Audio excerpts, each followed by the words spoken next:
Gravando. Pergunta, pessoal. Vamos abrir aqui o nosso segundo bloco da nossa aula e a pergunta. O que seria a inconstitucionalidade por arrastamento vertical? E aí? Candidato, o que é a inconstitucionalidade por arrastamento vertical? De novo, pessoal, é a mesma pergunta sobre o mesmo fenômeno. Tá? O arrastamento vertical, essa inconstitucionalidade por arrastamento vertical é exatamente o que eu expliquei no bloco anterior, na nossa aula. Que é quando uma lei A ela é objeto de controle de constitucionalidade, tá bom? Sendo que ela tem um ato normativo secundário que a regulamenta. E aí o STF, ao declarar a inconstitucionalidade dessa lei A, ele aproveita também e já declara a inconstitucionalidade do ato normativo secundário que regulamenta essa lei A. Isso é a inconstitucionalidade por arrastamento vertical. Por que vertical?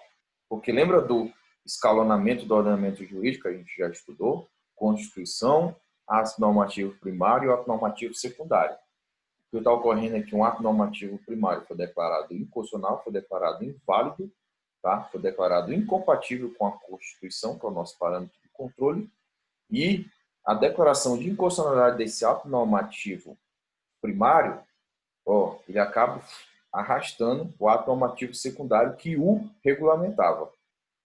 Tá? E por que vertical? Porque vertical é isso aqui, né? A horizontal é assim. E aí, quando declara esse inválido, ele arrasta o que está abaixo dele, o que está verticalmente abaixo dele. Por isso, inconstitucionalidade por arrastamento vertical. Tá bom?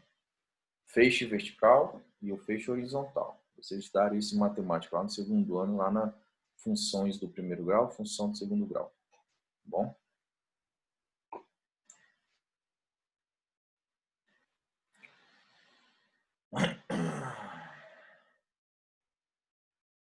Então vamos lá, pessoal. Aqui a gente encerra então, tá? Eu acho que não tem mais nada para falar sobre o fenômeno da inconstitucionalidade por arrastamento. Vamos para o próximo tópico. Anotem no caderno aí. É o tópico 8.5. Inconstitucionalidade originária e inconstitucionalidade superveniente.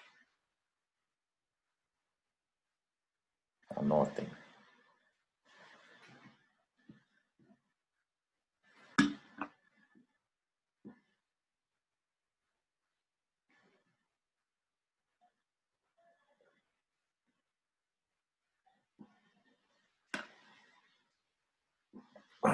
Possivelmente a gente não termine esse assunto hoje. Mas vamos lá, devagarinho. Paciência, vai dar tudo certo. O Gino está pedindo para eu repetir. Inconstitucionalidade. É tópico 8.5. Inconstitucionalidade originária e inconstitucionalidade superveniente.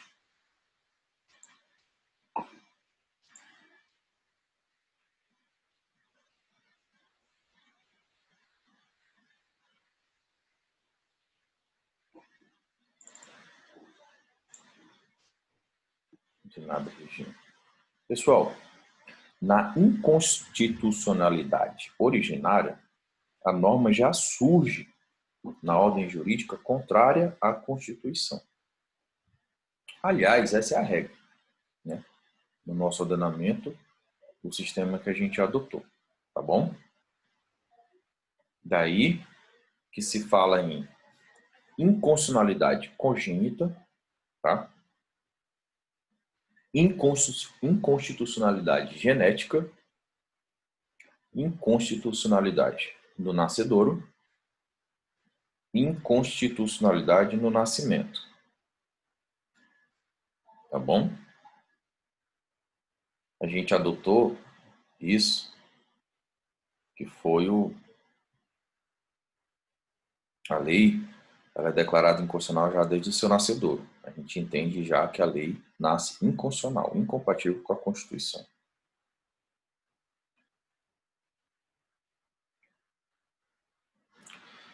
O fenômeno da inconstitucionalidade superveniente ocorre quando A norma, que é objeto de controle de constitucionalidade, ela nasce constitucional. Porém, ela vem a se tornar inconstitucional, tá? Pelo advento de uma nova norma constitucional, tá? Ou pelo incremento de uma emenda à Constituição.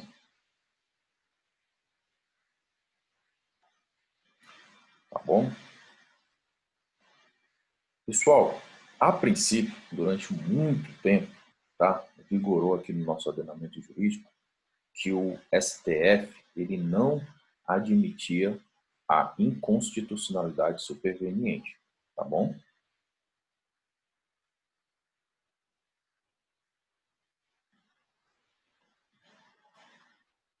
O que seria essa inconstitucionalidade superveniente? Imagina uma lei de 1980. Todos nós sabemos que a nossa Constituição foi promulgada em outubro de 1988. Ou seja, a lei ela é anterior à promulgação da nossa Constituição da República.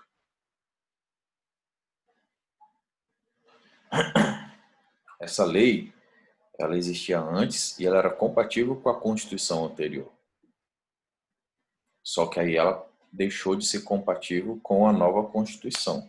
Isso seria um exemplo de inconstitucionalidade superveniente. Mas o STF ele não admite esse fenômeno, não admite em regra, aliás, continua não admitindo em regra, tá? E por muito tempo não admitia totalmente o fenômeno da inconstitucionalidade superveniente. Por quê? Porque para se falar em controle de constitucionalidade, pessoal, a lei ela tem que ter sido editada na vigência do parâmetro de constitucionalidade que vai acontecer esse controle, tá bom? Ou seja, um dos requisitos para a gente ter controle de constitucionalidade é que o objeto do controle ele tenha sido editado, tá, contemporaneamente, tá? Ou seja, quando já existia a Constituição ou a norma constitucional que vai ser objeto de controle de constitucionalidade, tá bom?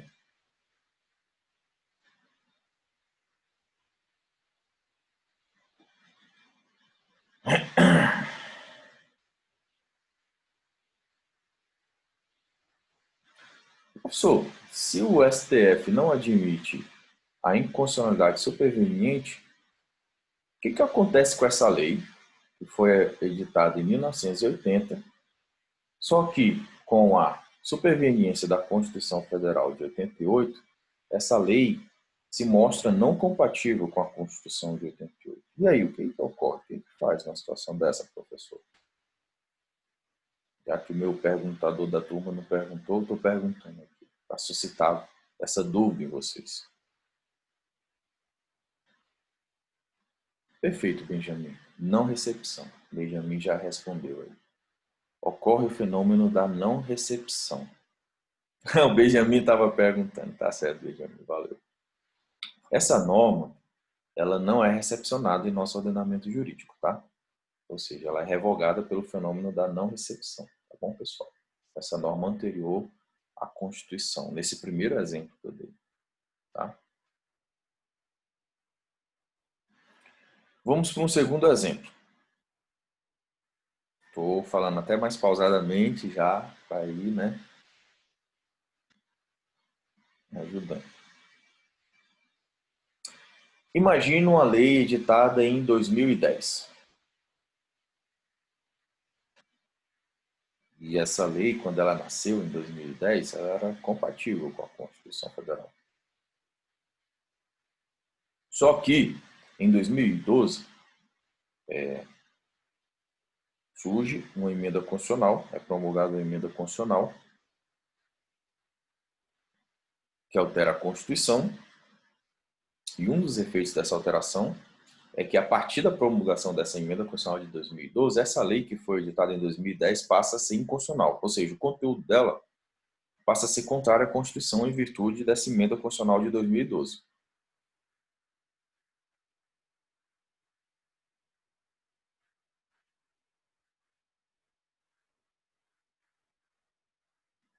E aí? É a situação em que é admitido a inconstitucionalidade superveniente em nosso ordenamento? Ainda não, pessoal. Ainda não é. Tá? O STF, como é que ele explica esse fenômeno? Ele explica o seguinte. Nós temos uma lei em 2010 que ela era constitucional. E vem uma emenda à Constituição que modifica a Constituição, modifica o dispositivo que dava fundamento de validade para essa lei. Ou seja, a lei passou a não ter mais esse fundamento de validade no ordenamento jurídico, porque ele foi modificado pela emenda constitucional. Tá?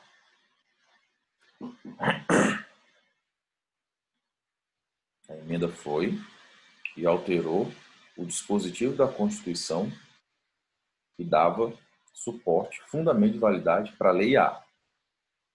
Tá? O que o STF fala? Então, essa Lei A ela era constitucional até a edição dessa emenda constitucional que veio posteriormente.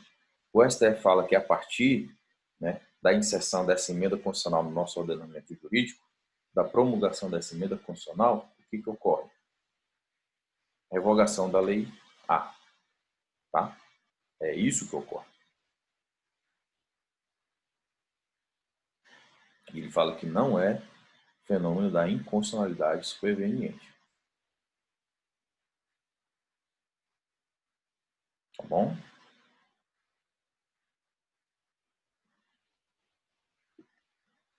Então era assim, que sempre foi cobrado em prova, sempre foi cobrado nos concursos, sempre questões objetivas de cobrando esse tipo de assunto, falava assim, é admitida a inconstitucionalidade superveniente no nosso ordenamento? De acordo com o STF, não é admitido.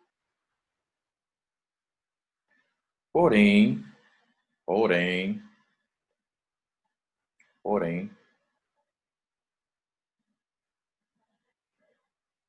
a gente sabe que as leis, os doutrinadores, os ministros, eles não conseguem prever todos os casos. E com o andar da carruagem, no enfrentamento de casos no nosso ordenamento jurídico, vão ocorrendo algumas situações, né, em que o próprio STF se foi imprensado a admitir que há, sim, né, o fenômeno da inconstitucionalidade superveniente. O próprio Pedro Lenza põe no seu livro, tá, que a regra é a impossibilidade de inconstitucionalidade superveniente. Mas ele mesmo fala no mesmo parágrafo o seguinte, contudo, há duas exceções. A primeira exceção é a mutação constitucional e a segunda exceção é a mudança no substrato fático da norma, que é o que a gente vai passar a estudar agora. Tá?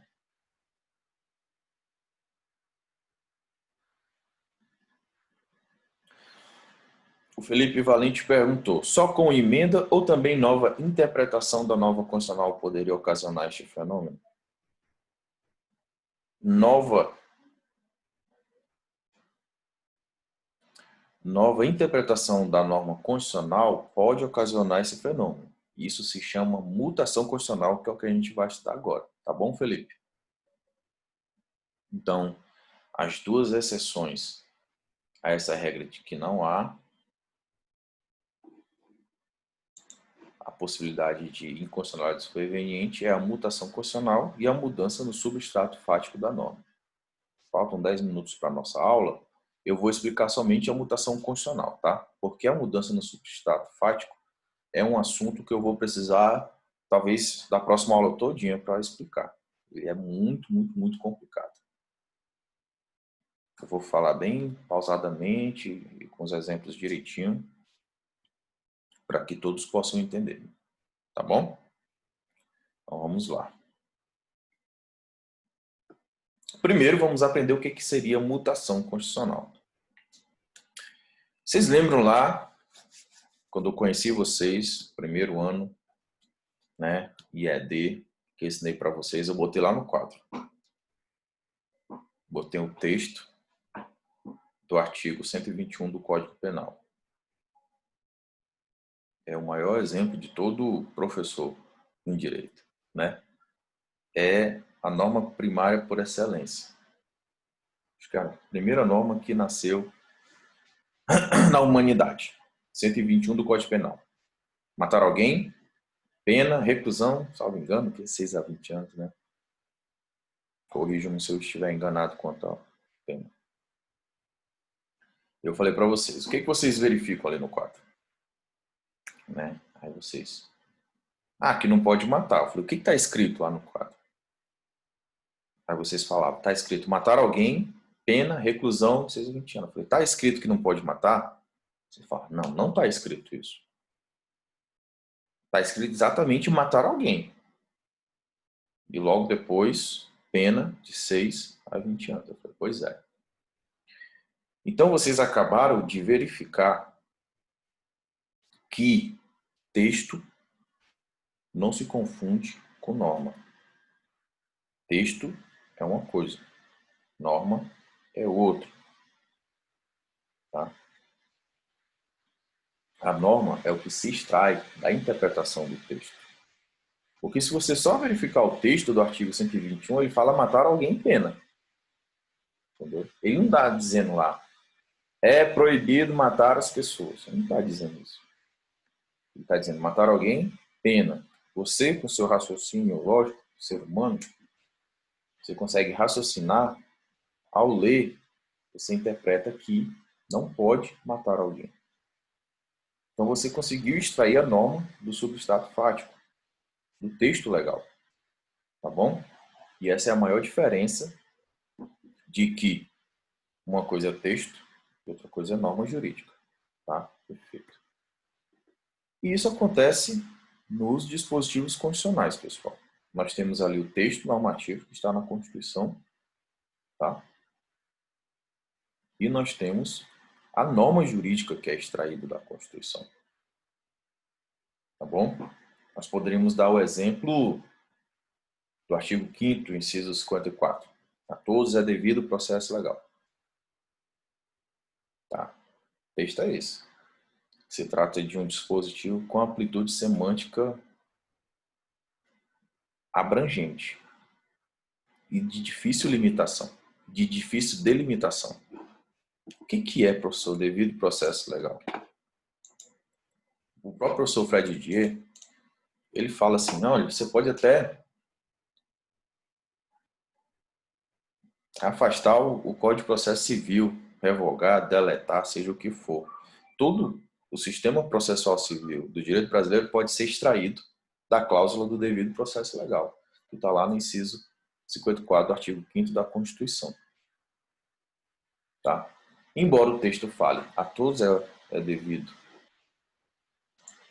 né? Todos têm o direito ao devido processo legal, se extraem diversas normas dali. Tá? Normas de isonomia processual, todas as normas que vocês pensarem que estão ali relacionadas com o processo civil. Esse é mais um exemplo de que texto é uma coisa, norma é outra.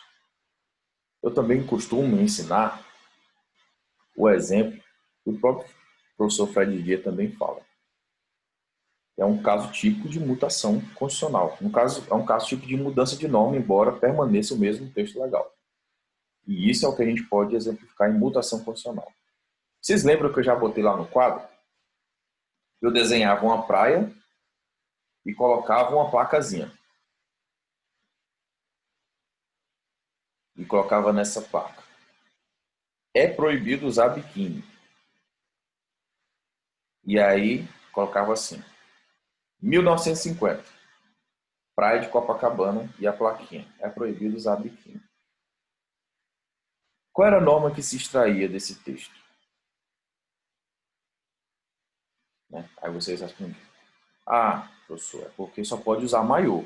Né? A gente volta para aquela época de 1950 na praia de Copacabana. Se tivesse uma plaquinha: é proibido usar biquíni, vocês interpretariam que só podia usar maiô, não podia usar biquíni, só podia usar maiô para ir para a praia. Né? Aí a gente vem para 2020, sai da praia de Copacabana e vai lá para a praia de Tambaba. E tem a mesma placa, com o mesmo texto. é proibido usar biquíni. Qual é a norma que se extrai de lá? A norma que se extrai é que se trata de uma praia de nudismo. Tambaba é, de fato, uma praia de nudismo, ou seja, não é proibido usar qualquer tipo de roupa de banho. E embora o texto seja o mesmo, a norma muda. E isso, quando a gente pega esse fenômeno e leva para a Constituição, esse fenômeno recebe o nome de mutação constitucional. É exatamente a mudança na interpretação de um dispositivo da Constituição. Tá bom, pessoal? O dispositivo permanece o mesmo. Mas a norma que é extraída desse dispositivo, quando você interpreta, você vai lá, tem o dispositivo, o caso concreto, você vai interpretar, a norma muda com o passar do tempo. Embora o texto legal não mude. Tá? Nós temos eu acho que um outro exemplo que pode ser dado, ocorreu nos Estados Unidos. Nos Estados Unidos, até a primeira metade do século XX, existia segregação de brancos e negros. Tá? E isso era admitido no ordenamento deles. Eles conseguiam fundamentar essa segregação, inclusive na própria Constituição deles. Como é que eles faziam isso? É porque eles eram racistas ou alguma coisa do tipo? Não vou entrar muito bem, mas como é que eles faziam? Não, a gente não está tratando ninguém desigual, a gente só está dizendo assim, vai ter tratamento igual para os dois, só que separados. Vai ter escolas somente para pessoas brancas e escolas somente para pessoas negras. Estabelecimentos, bares e restaurantes somente para pessoas brancas, estabelecimentos, bares e restaurantes somente para pessoas negras. A partir da segunda metade do século XX, mudou o entendimento. Mas não mudou o texto da Constituição deles. E passaram, as decisões judiciais passaram a admitir que brancos e negros frequentassem o mesmo estabelecimento de educação ou o mesmo estabelecimento de entretenimento. Mudou o texto da Constituição deles? Não, mas mudou a interpretação que se tinha. Tá bom? O nome desse fenômeno é mutação constitucional. Tá? Como a nossa aula já está acabando, eu vou continuar essa explicação na próxima. Tá bom? E tenham uma boa tarde. Tá, pessoal? A gente encerra aqui e continua na próxima aula. E qualquer dúvida, qualquer outras sugestões, falem com o Valente e o Valente fala comigo, tá?